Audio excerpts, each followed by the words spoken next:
Market हमेशा एक ही state में नहीं रहती, बल्कि अपने स्टेटस को बदलती रहती है। जब मैं शुरू में प्राइस एक्शन सीख रहा था, तो उस समय मेरे पास सिर्फ वही स्ट्रेटजी थी जो ट्रेंडिंग मार्केट में काम करती थी। लेकिन जब भी मार्केट साइडवेज में जाता, तो मेरा स्टॉप लॉस हिट हो जाता और मुझे नुकसान होता।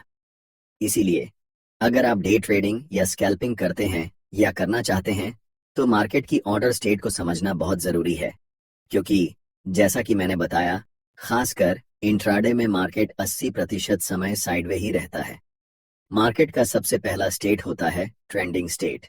इसे दो प्रकार में बांटा जा सकता है। पहला स्ट्रॉन्ग ट्रेंड और दूसरा चैनल ट्रेंड, जिसे वाइड ट्रेंड भी कहते हैं। अगर आपको चार्ट्स पर इस तरह का ट्रेंड दिख रहा है, तो यह एक स्ट्रॉन्ग डाउन ट्रेंड है। यहाँ आप साफ देख सकते हैं कि प्राइस लगातार नीचे गिर रही है। जब मार्केट में ट्रेंड स्ट्रांग होता है, तो प्राइस छोटे छोटे रिट्रेसमेंट लेकर तेज मूवमेंट करता है, चाहे वह अप ट्रेंड हो या डाउन ट्रेंड। जब प्राइस अप ट्रेंड में होती है, तो वह हायर हाई और हायर लो बनाते हुए ऊपर जाती है। जब प्राइस डाउन ट्रेंड में होती है, तो वह लोअर हाई और लोअर लो बनाते हुए नीचे गिरती है। लेकिन इस केस में प्राइस डाउन ट्रेंड में है, जहां आपको साफ दिख रहा है कि लोअर हाई और लोअर लो बन रहे हैं, यानी प्राइस लगातार नीचे की तरफ जा रही है। इस सिचुएशन में आपको बहुत स्ट्रांग तरीके से ट्रेंड को फॉलो करना है। इसका मतलब है कि आपको वही स्ट्रेटजी अप्लाई करनी है जो ट्रेंडिंग मार्केट के लिए बनी होती है। क्योंकि प्राइस डाउन ट्रेंड में है, हमें यहाँ सिर्फ सेलिंग के लिए ही अपॉर्चुनिटी खोजनी है। इस एग्जाम्पल में मैंने 20 मूविंग एवरेज इंडिकेटर को अप्लाई किया है, और आप देख सकते हैं कि जब भी प्राइस इस लाइन को टच करती है, तो वह रिवर्स होकर वापस डाउन ट्रेंड कंटिन्यू करती है। यह दिखाता है कि प्राइस अभी भी स्ट्रॉन्ग डाउन ट्रेंड में है। अब हम दूसरे टाइप के ट्रेंड को समझते हैं, जिसे वाइड ट्रेंड या चैनल ट्रेंड कहा जाता है। जब डाउन ट्रेंड में प्राइस का रिट्रेसमेंट ज्यादा बड़ा हो जाता है, तो हमें चार्ट पर इस तरह के चैनल देखने को मिलते हैं। इस केस में हम ऊपर के सभी रिवर्सल पॉइंट्स को कनेक्ट करके अपर ट्रेंड लाइन ड्रॉ कर सकते हैं, और निचले रिवर्सल पॉइंट्स को कनेक्ट करके लोअर ट्रेंड लाइन बना सकते हैं। इस तरह के चैनल में हमारे पास बाइंग और सेलिंग दोनों की अपॉर्चुनिटी होती है। हम चैनल के लोअर रिवर्सल पॉइंट पर बाय पोजीशन में एंट्री कर सकते हैं, और चैनल के अपर रिवर्सल पॉइंट पर सेल पोजीशन में एंट्री कर सकते हैं। हालांकि हमारे पास बाय और सेल दोनों की अपॉर्चुनिटी होती है, लेकिन अगर ज्यादा कंसिस्टेंटली ट्रेड जीतनी है, तो हमें ट्रेंड के साथ ट्रेड करना होगा।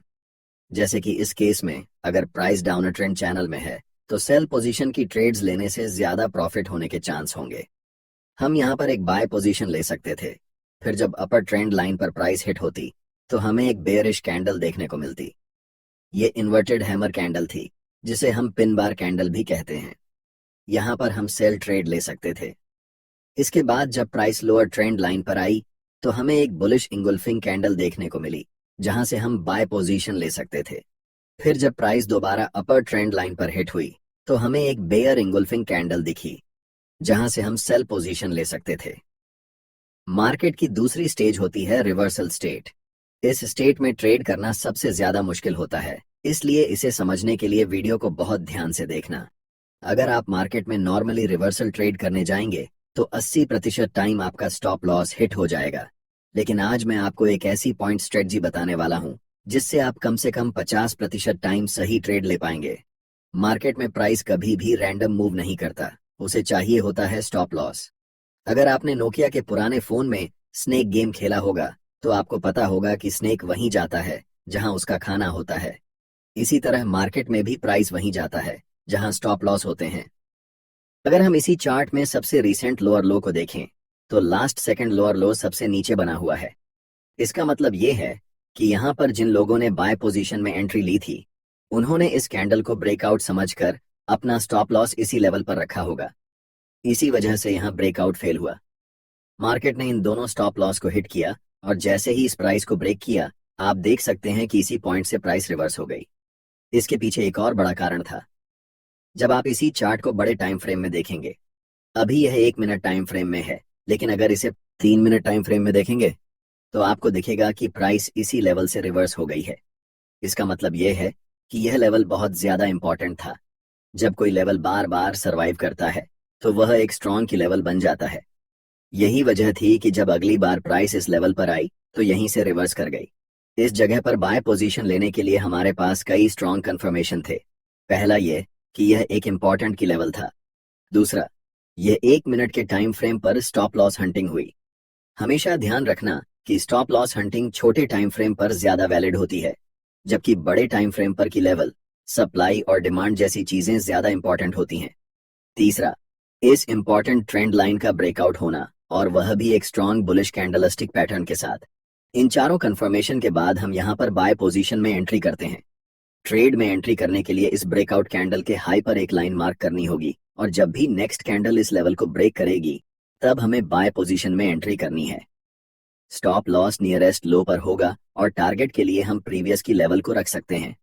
आप देख सकते हैं कि प्राइस यहां से हायर हाई बनाते हुए ऊपर की तरफ बढ़ती है और हमारा टारगेट हिट करता है। मोमेंटम को कैप्चर करना आसान नहीं होता, क्योंकि वहां स्टॉप लॉस हंटिंग का प्रभाव ज्यादा होता है। इस वजह से कई बार नए ट्रेडर्स सिंपल ब्रेकआउट को देखकर ट्रेड में एंट्री ले लेते हैं, लेकिन उनका स्टॉप लॉस हिट हो जाता है। अगर हम स्क्रीन पर दिख रहे चार्ट को देखें तो यहाँ प्राइस एक स्ट्रॉन्ग कंसोलिडेशन जोन में फंसा हुआ था।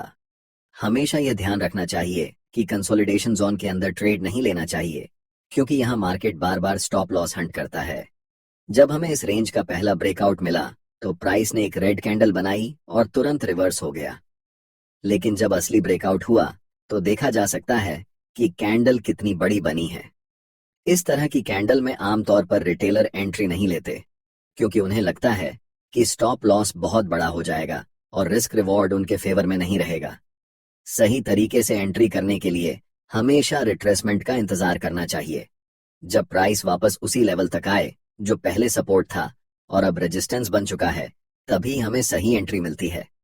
इस चार्ट में हमें उस लेवल पर इन्वर्टेड हैमर कैंडल देखने को मिली, जो कि एक रिवर्सल कैंडलस्टिक पैटर्न होता है।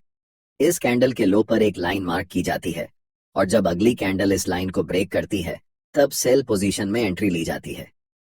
इस तरह हमारी एंट्री बेहतर होती है, स्टॉप लॉस छोटा होता है और टारगेट बड़ा मिल सकता है। स्टॉप लॉस सेट करने के लिए रिवर्सल कैंडलस्टिक पैटर्न के ऊपर थोड़ा सा स्पेस देना चाहिए, ताकि मार्केट की वोलेटिलिटी के कारण स्टॉप लॉस जल्दी हिट ना हो।